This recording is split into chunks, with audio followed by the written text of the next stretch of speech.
You're listening to Samvani.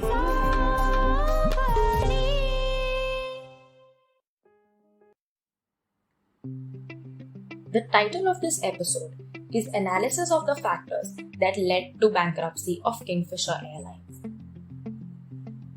The Indian aviation industry is one of the fastest growing industries in the world.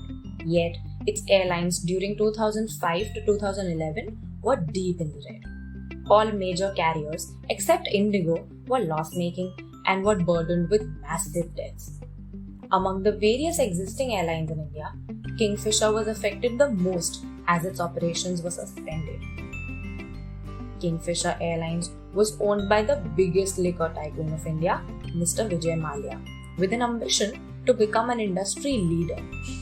Kingfisher Airlines achieved success in gaining customer satisfaction by offering great and comfortable flying experience to its passengers.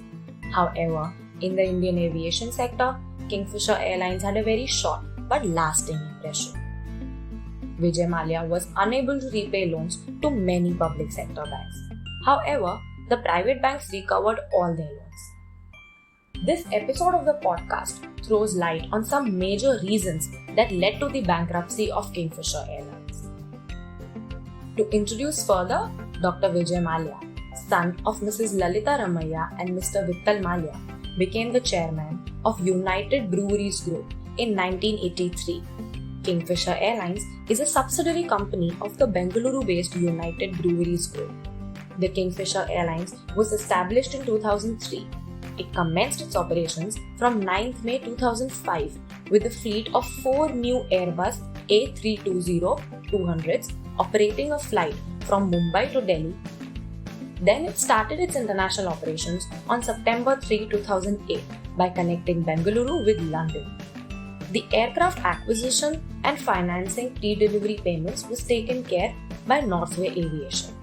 In 2009, Kingfisher won numerous accolades across the globe, and it was one of the only 7 airlines which got 5-star rating by Sky. Eventually, it became the largest airline of the second most populated country in the world with 26.7% share in aviation market. Kingfisher Airlines operated around 250 daily flights. With the temporary success and changing of focus, the Kingfisher Airline observed continuous losses since its commercial action in 2005. It is important to emphasize that when a company keeps on changing its business model and takes to random expansion, there is no time for the company to stay. So what went wrong?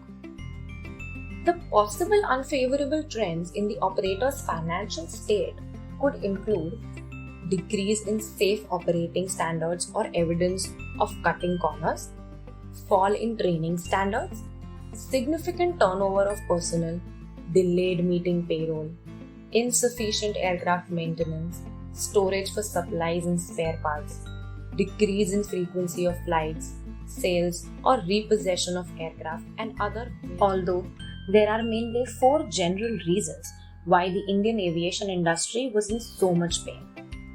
They can be reviewed as the following. First, increased fuel prices.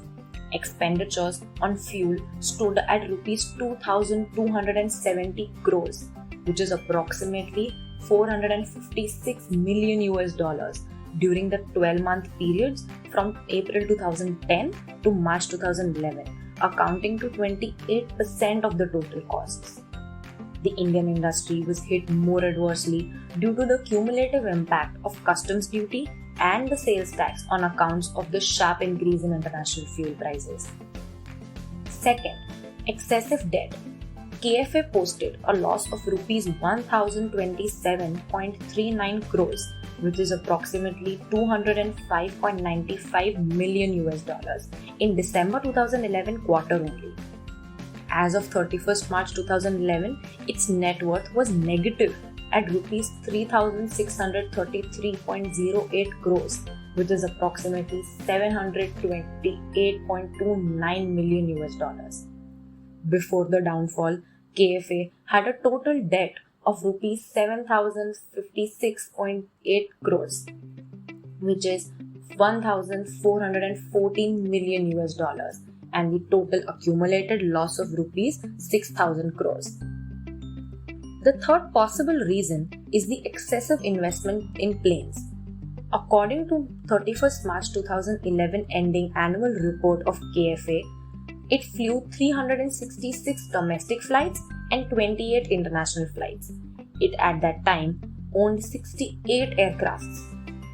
The aircraft and engine lease rentals stood at rupees 984 crores, which is 197 million US dollars during the 12 months period from April 2010 to March 2011. Lastly, the merger with Air Deccan. KFA acquired Air Deccan's international flying rights and simultaneously entered the cheaper market segment. It became the largest Indian airline with 27.5% market share, and domestic travel increased by 30%. However, it did not make profits despite the fact that its main rival, Jet Airways, continuously showed profitable quarters. With this merger, it lost its brand image of a premium business class. Concluding remarks. It can be concluded that the airline lacked focus and long-term strategic management planning.